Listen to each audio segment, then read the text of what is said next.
Do you know how to Freizeitpark? Hallo, ich bin Stefan Burian. Zusammen mit meinen Gästen gewähre ich dir hier in diesem Podcast einen Einblick hinter die Kulissen der Freizeitattraktion.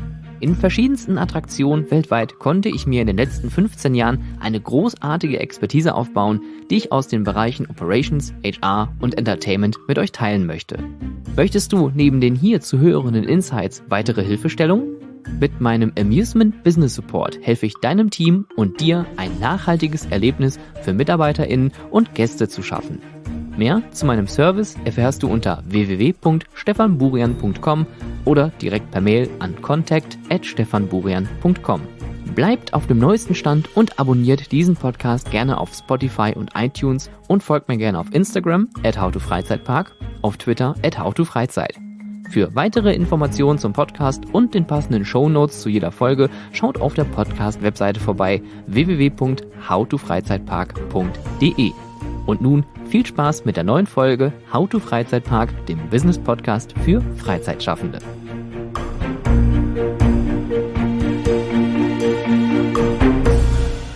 It is a lovely evening. It's, to be honest, a little bit warm inside here right now. Because the booth is warming up, the sun is coming out. It's quite lovely, but also hopefully not too stressful inside here. And I have a lovely guest, and some of the coaster nerds and theme park enthusiasts should know his name, but I would love if you introduce yourself. Thank you very much. My name is Andreas Andersen. I am the CEO of Liseberg in Sweden. And I've been working in this industry for many years, almost 25 years.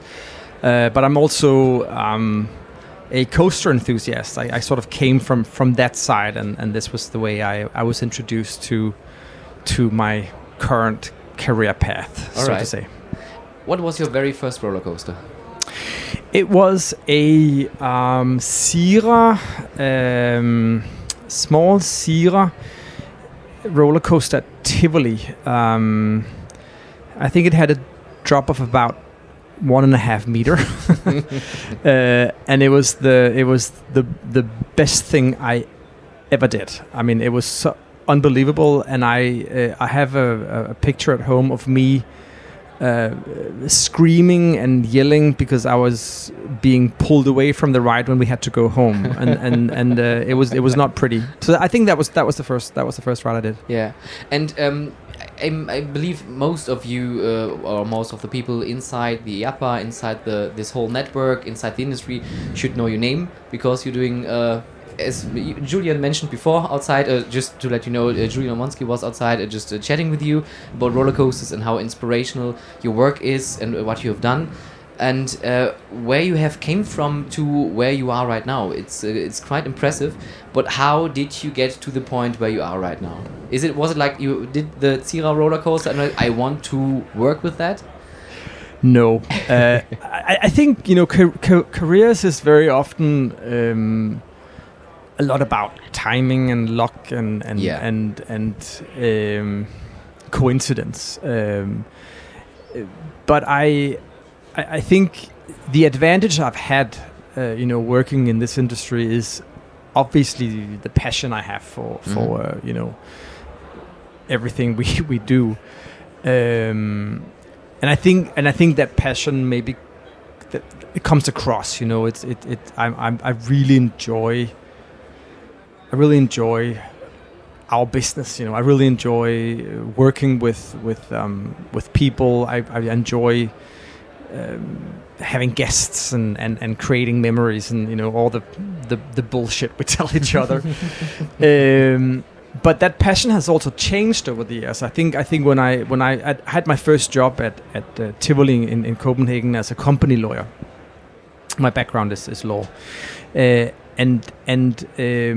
and back then I was hugely fascinated by the whole industry from a guest perspective. I enjoyed the rides and the concerts and the atmosphere and the experience. But today it's actually more about the people. I still enjoy visiting a park. I still enjoy riding a roller coaster. I can still sort of find my inner child and really have fun with that. but today it's much more about, you could say, the human factor, which is highly motivating, and getting to work with new generations of employees is a fantastic privilege, and something I enjoy doing every day. And I know it's maybe a weird or a stupid question, but what makes Liseberg so special? It's not a stupid question. It's actually a good question, and I'm not really sure how to answer it. I think to simplify it a little bit, I would say that Liseberg is very much a mirror of the city we are part of. You know, so I always say that you could not swap, for example, Tivoli in Copenhagen with Liseberg and vice versa, because Tivoli in Copenhagen is very much a product of the environment, the city that it's part of, and the same goes with Liseberg. So it's a uniquely Swedish concept. It is also a park that has a long history. It has been, I would say, curated fairly well over the 100 years we have existed. And it's also a park that has a little bit of a special ownership structure, in the sense that it's owned by the city of Gothenburg. So, and that could be highly frustrating. You know, we have a political board, and it's all that stuff. It's not always easy, but at the same time, it's also an owner with a very long-term perspective. It's not like the next quarterly report we focus on. It's the next generation. Yeah, that's a huge privilege for somebody in my position. And at the same time, I always say that we're not owned by the city. We're owned by everybody living in Gothenburg, and that's both. That's both it's an advantage and sometimes also a challenge. Because everybody can have an opinion about what we do, and they should. Yeah. But I would say, getting back to your question, uniquely Gothenburg, Swedish, historic. And just a very charming place. It is. From a fan point of view, I was there. I don't know. It's a long time ago, to be honest. But I really enjoyed the atmosphere, and also that it's not your typical theme park. It's not like you have an area somewhere of the city where you have to drive round outside. You have to take the public transport, and you just visit a theme park and just go home. But you can have like all the events, you have the concerts. It's like so much more. Yeah. Is it a Scandinavian thing? It definitely is. I mean, you could say Liseberg is part of a small group or handful of Scandinavian city-based parks. You have Liseberg in Gothenburg, you have Tivoli in Copenhagen, you have Grönlund in Stockholm, you have Linnanmäki in Helsinki, and it's actually a fun story, because when the oldest of these parks is Tivoli. It was founded in 1843, and when Tivoli was founded, it was actually a copy of a similar park in Paris and a similar park in London. It was called Jardin de Tivoli in Paris and Vauxhall in London. But when both Paris and London and some of the larger urban regions in Europe, they developed, and you had increasing real estate prices, etc., etc. These parks, they didn't really. It was just better to exploit them for other things. So they were torn down and redeveloped for housing or for offices. But in the Nordic cities, where this wave came a little bit later, they remained. So it's a little bit sort of a snapshot of the first half, second half of the 19th century. Yeah. And for some reason, these parks have remained exactly like the Prater, where we are sitting next to here in Austria. And what I find interesting is when we talk about new generations, talking about development, we talk also about brand, about identity. And what I really adore is the corporate identity you have, because everything is so on point, has this, as a German, I would say, a Scandinavian feeling to it, with the colors, with the patterns. How important is it for you to have this kind of identity and structure inside the park? It's very, very important, I would say, and It's actually quite a fun anecdote, the whole development and all the you could say the hoo-ha around our current identity. Because when I came to Liseberg in 2011, there were a lot of things I had to address. We had to get a long-term investment plan in place. I needed to make some tough choices around the organization. I mean, there were a lot of things. We have to modernize a lot of processes. But the hardest thing I've actually done in my 12-year career at Liseberg was actually changing the logo. Because before 2013, we had a green rabbit as part of our logo. We have a mascot, which is a green rabbit, and it was sort of a coincidence that this green rabbit came to be, and that's a different story. but this green rabbit was it had almost taken over the identity of the park. Sometimes felt like it was the green rabbit with the park and not the park with the green rabbit. So in 2013 we did two things. We built a rabbit land in the park and said, rabbit, you live here. You're not everywhere else. We built a fence around the rabbit and said, you just stay in your rabbit area, and there you can play with the kids but you are not gonna be part of anything else in the park. Yeah. And we did the same thing in our communication. We said, rabbit, you can be part of our communication when we address families with small children, as an example. That's fine, but you're not going to be part of our communication when we launch a new roller coaster or we advertise a concert or whatever. Yeah. So we replaced it with our current logo, which is actually an homage to the first logo of Liseberg from 1923, and sort of a modernized version of that logo. And again, as I mentioned, it was highly controversial, especially internally. How can you take away the green rabbit, and what kind of idiot are you? And it was just unbelievable how much criticism we got. But I think now 10 years later, I think it has sort of proven to be quite a resilient and a good choice. I mean, it's a nice identity. We've actually just gone through an update, which is another. Sorry if I'm talking too much. That's why we're here. Okay, but another update here in 2023, because first of all, you need to keep the whole framework fresh, obviously. But at the same time, we also now standing with the challenge that we've gone from being a park to become a destination. And now the logo is both an illustration of the Liseberg Park, but it also has to encompass some of the other products we have, with the new water park, the hotel, the whole area. So we've done quite a few updates this year, and actually today, the day of taping, we're actually going online with our new website with this updated identity. So I haven't seen it, so I may exactly.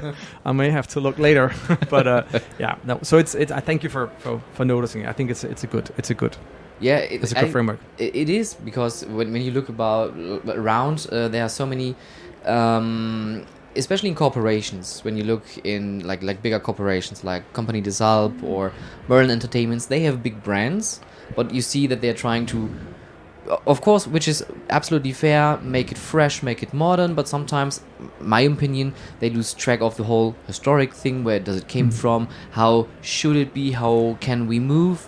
And you have done updates as well, but I believe you state you always have been true to your roots. No, but I agree. I think it's very much on brand and very much a reflection of the Liseberg DNA. It's a little bit playful, and a little bit timeless, and a little bit, I wouldn't say classy, but it has these elements, and I think it works quite well for us. And it sticks really out. If you compare to other theme parks around the world, it really sticks out. It does, yeah.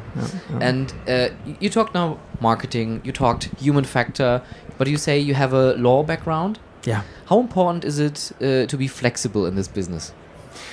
I think, oh my God, is that a leading question? No. So, I mean, I think the last 4 years have showed us how important it is. You know, I can honestly say that you know, getting through the pandemic and out of the pandemic has not been easy, and I think that has really challenged all of us to be again super flexible in our thinking. At Liseberg, we were actually closed for 17 months during the pandemic. Wow. In Sweden had a little bit of a different strategy when it came to handling the pandemic. They in Sweden everything was actually open during the pandemic. Restaurants, most daily life activities were actually still possible, but with a few exceptions, and one of the few exceptions was amusement parks. So we were part of the only parks in Europe that had to remain closed throughout the 2020 season and a good chunk of the 2021 season as well.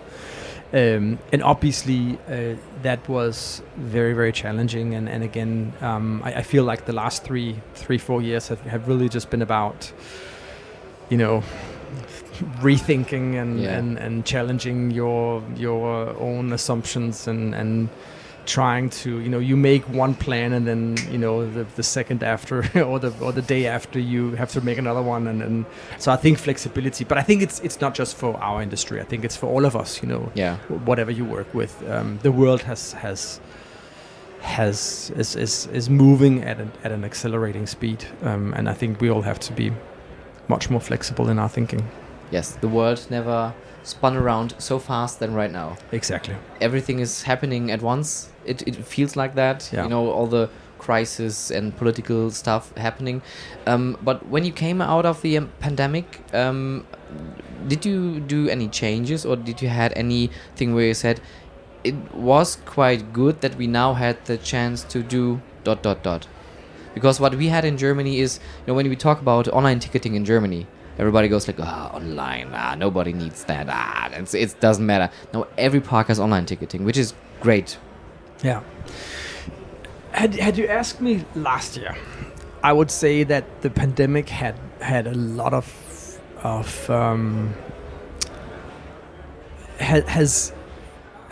initiated a lot of positive product development or concept development.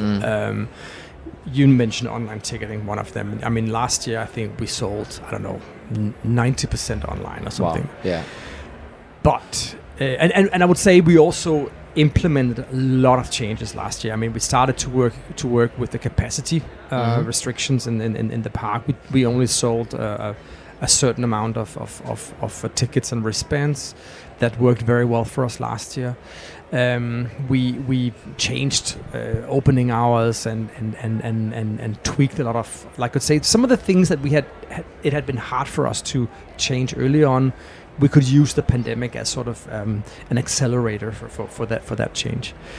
This year, I think the answer would probably be a little bit more nuanced, in the sense that I think what we have experienced, at least this year, is that we have kind of moved back to a marketplace or a market situation that resembles a little bit more what we had before the pandemic. It's a bit like a pendulum that has been swinging back and forth. Yeah. And I think that this year it does feel like gravity has returned, and you know, we can't charge whatever we want. We can't expect guests to buy their tickets 2 weeks in advance. I mean, there are a number of lessons we have learned this year, but I think that maybe, you know, maybe if we sit here next year, this pendulum may have stabilized in sort of a new normal, and again, obviously there are definitely things that we have learned from the pandemic and the changes that it brought with it, and we have to use that, but again, it's a bit more nuanced, I would say, now than it was maybe a year ago. Except for the pandemic and the situation to have a very historical theme park and have a rebrand. What was your own personal learning of 12 years Liseberg? It's funny because when you when you have a job like mine, you're most often measured by two things.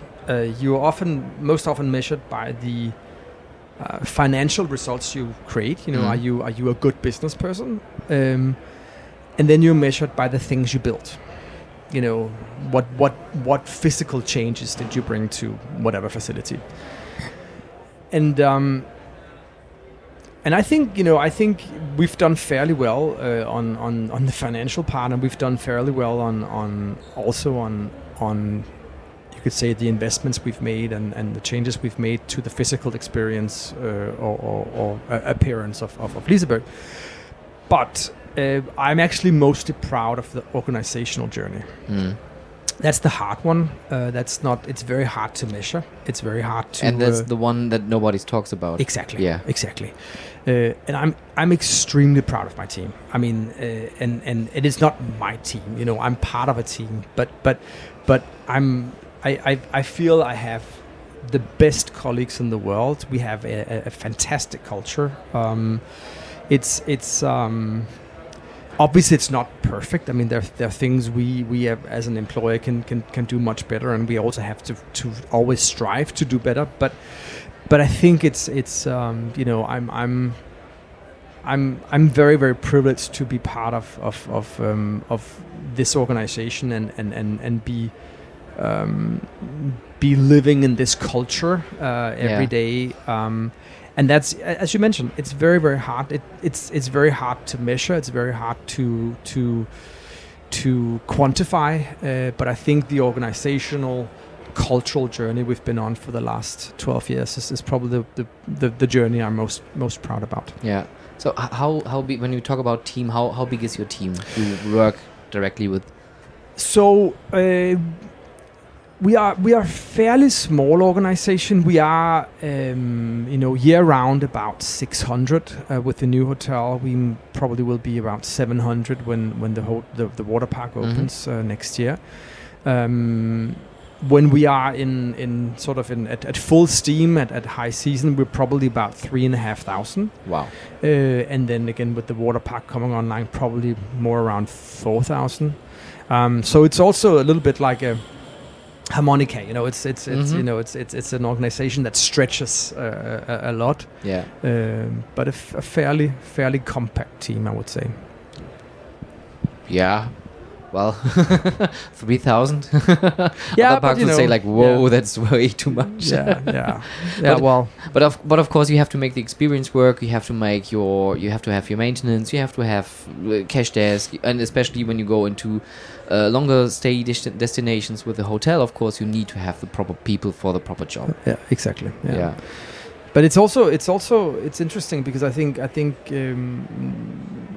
again over the last 10 years, 12 years, you've also seen that some of the parts of the organization has actually increased much more than maybe your core business. I mean, I can give you a few examples. Managing people today, everything that has to do with HR, recruitment, training, onboarding. I mean, anything that has to do with people is much more cost intensive today than it was 10 years ago. Yeah. Because if you want to be an attractive employer today, you have to be on your feet. I mean, we're competing with a lot of other really good employers out there. Yeah. So we've had to increase our investments in this part of the business significantly. I think we've doubled the amount of people working with people and culture.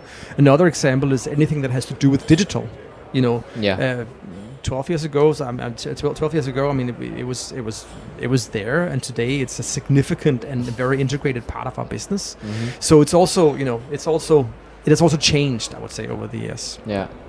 Yeah, digital is a huge thing, especially when you think about back then Instagram, nobody needs, like, what is social media? And now you have, like, all the big parts have a massive team trying to bring the brand alive, make it alive, and make it, or bring it outside to the people.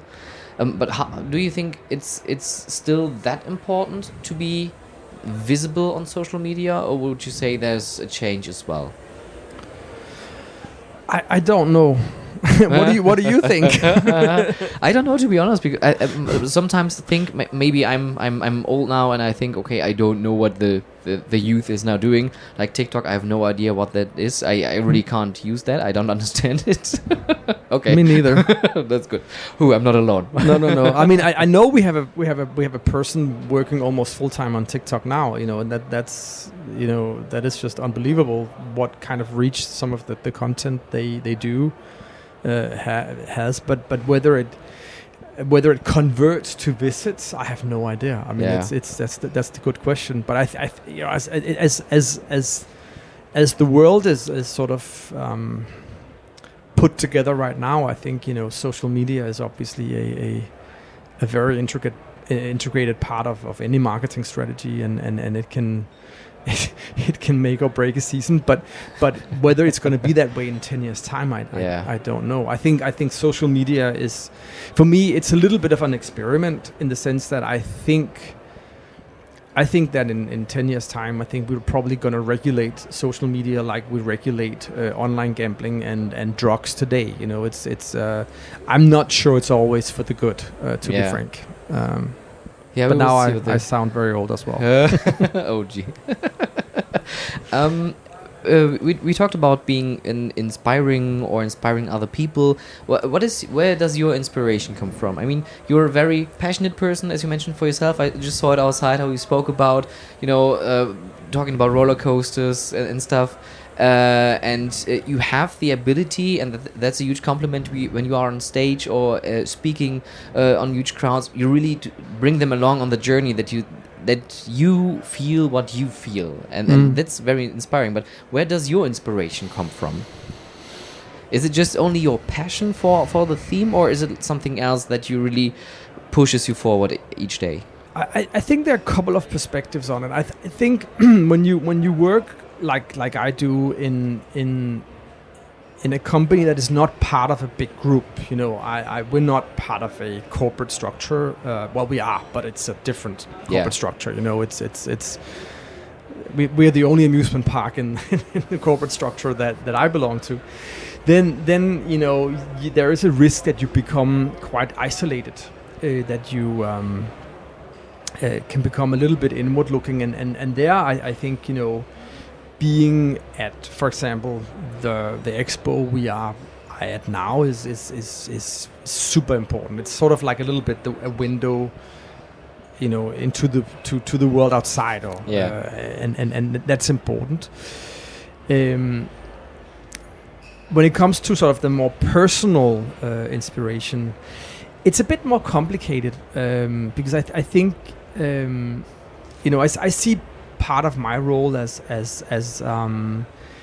being somebody that is putting fuel on other people's motors. I'm sort of the guy that has to put the gas on the people that I work with, on their engines, and sometimes nobody fuels me, if you know what I mean. You have to kind of find those systems or ways to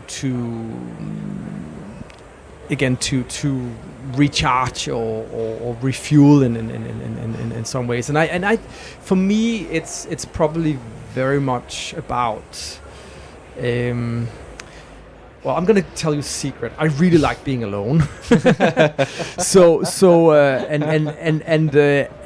for me, it's probably my alone time. Where I live outside Gotenborg, near a forest. I have a dog, and 4 hours in the forest with my dog, and picking mushrooms, or just that is part of my recharging process. Yeah. So finding those things that can make me go an extra mile is highly important. But I cannot really say that it's one particular thing. It's more about having a balanced life, I guess. Yeah. Which is not that easy, especially in this industry. No, it's the hardest balance at all. Yeah. I mean, I'm not saying I'm doing a very good job at it. But then on the other hand, I'm also I think one of the things I learned quite early in my career was that I saw, and this is actually sort of an interesting, at least from my perspective, an interesting observation, and that is the fact that when you have a job like mine, there is a very high risk that you start identifying with the job. I mean, you start the job becomes you know, and you start believing that this little universe you are part of, this little ecosystem, which a park is, it revolves around you, and that's very, very dangerous, because it's not that way at all. You know, I'm a transitional figure. You know, I'm curating a park right now. But if you pull me out of the equation, that park will still, move on, just with some different perspectives, and therefore it's always been very difficult. Sorry, not difficult. It has been difficult, but it's been very important to me not to identify too much with the job. I still sometimes sort of feel that this is something I'm playing, and the day I'm not playing this anymore, it's gonna be all right.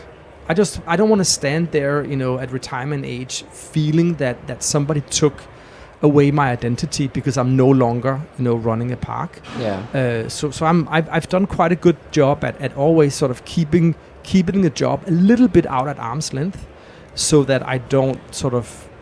It consumes you completely. Exactly. Yeah. I think it's a topic that not really spoken often about, especially in this industry, which is fair because everybody wants to see the show, everybody wants to see the experience, but usually you forget that there are just people behind it, and people get stressed, people burn out, and it was yesterday, right, where we had a talk about mental health, and which is interesting because now addressing it to an audience who works in this industry to speak about mental health, it's really important.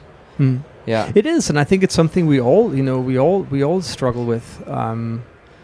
A few years ago, I had a little bit of a scare, in the sense that I was in transition. I received a job offer to go back to Tivoli in Copenhagen, and it was sort of part of my. I'm Danish, so it's sort of part of my going back to Denmark plan. Yeah. And it was a really good job, and it with some very good perspectives. But I also very quickly realized that it was not going to work out, and quite frankly, I also realized that I missed Liseberg too much. So when I got the opportunity to go back, I said yes, and I started, you could say, again in my current role. So I had a 5-month break in 2019. And when I got back to Liseberg after this break, and after a summer that had been very, very stressful, because I was really questioning what I wanted to do, and who I was, and it was one big mess. Yeah. So when I came back a couple of weeks later, I actually had a little bit of a health scare. I collapsed, and I thought I had a heart attack. I thought I was going to die, basically. So I was picked up by the ambulance, and I went to the hospital, and the heart part of the emergency room, and they did all these tests on me, and then they said, well, there's nothing wrong with you. I mean, you are strong as an ox. There's nothing wrong with you. Yeah. But have you been under a lot of stress lately? And I said, well, yes, I've had a really poor summer, but it's good now. I'm back at Liseberg and my current job, and I'm for the first time in a long time, I'm really happy. And then the doctor said to me, that's why. So it was basically an anxiety attack. that was caused by the fact that for the first time in 5 months, I had let my guards down, and I was no longer in a situation where I was fleeing or fighting all the time. It was sort of an hormonal reaction to being under stress for a long time, and then finally being able to relax a little bit. And that was for me a learning moment, about again finding a balance in your job and your private life. I'm not saying I'm always good at it, but I try. But also again, always keeping a perspective, on things, not take things too goddamn seriously. It is an entertainment industry after all, so there should be a point where we can laugh about it. Exactly. And when we talk about perspectives, what is your perspectives for the future? Where's your... You said that you're still working out, that you figuring out, that you're asking yourself, but is there like a perspective where you say that's the route where I want to go? No, I never had a plan. Yeah. And I think that's also a little one of the lessons I learned in 2019. Again, I was so much in the future that I forgot to be in the present, and now I try to be much more in the present. The future will bring what the future will bring. I do try to have a plan for Liseberg, obviously, and you need to today. But whether I'm part of that plan or not, it's not. We'll just see. I try to sort of, go with the flow, and I love what I do. I love the park I work for, but I also recognize that it will not be forever. Oof. Very, very tough stuff right now. Well, no. It's not tough in a sense like you're really tough, but it's emotional, and sometimes when you talk about such things, it is good to think about it and speak it out loud sometimes. Yeah. Because that's what happened with me a couple of years ago, where I thought, okay, I've done so many things. I've been also around the world, worked for different theme parks, but what's the point? Where's the plan? Do I need a plan at all? And sometimes, as you said, it's better to go with the flow on some point, just to keep yourself in the center, focused your own health, your own well-being, and just have a good present. Yeah. We can't redo our lives. Yeah, exactly. And if there's one advice I would give to anybody starting in this industry, today it would be to plan less and enjoy more. That's I wish I had done that earlier. Because it's great to have a drive. It's great to work hard. It's it's rewarding and fun, and you develop as a human being. But enjoy the ride. I mean, it's don't be too much out there in the future. It'll come soon enough. And we see that already when you just walk about the show floor. There's so many. A couple of years ago it was VR all the place. Last year I think it was like dinosaur animatronics everywhere. This year is like tech infused stuff, everything. So yeah, just go with the flow, see what happens. And when you think about from a personal point of view, just watch for yourself. And also just when you are working professionally, watching, especially when you talk about trends and stuff, just look outside and try out and go with the flow. Yeah. Enjoy the ride. I love that. The ride, yeah.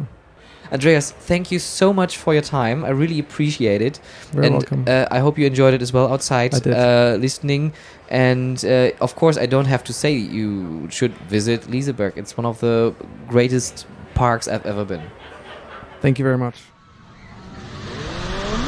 Schlussbremse, ab in die Station, Bügel auf, das war's. Liebe Freizeitschaffende, diese Fahrt ist nun vorbei. Der Ausgang befindet sich auf der rechten Seite. Vergisst nicht auf dem Weg nach draußen eure Taschen mitzunehmen und diesen Podcast auf iTunes und Spotify sowohl zu bewerten als auch zu abonnieren. Wenn ihr Anmerkungen, Feedback und Themenwünsche habt, dann schreibt mir doch gerne über Instagram @howtofreizeitpark, über Twitter @howtofreizeit oder direkt per Mail an contact@stefanburian.com. Aktuelle Informationen und Shownotes zum Podcast findet ihr auf www.howtofreizeitpark.de. Wenn ich dich neugierig gemacht habe und du das Potenzial deiner Freizeitattraktion für MitarbeiterInnen und Gäste nutzen möchtest, unterstütze ich dich gerne mit meiner Expertise. Mehr zu meinen Dienstleistungen findest du unter www.stefanburian.com und vereinbare direkt einen Termin per Mail unter contact@stefanburian.com. Vielen Dank fürs Zuhören, habt eine hervorragende Woche und bis bald!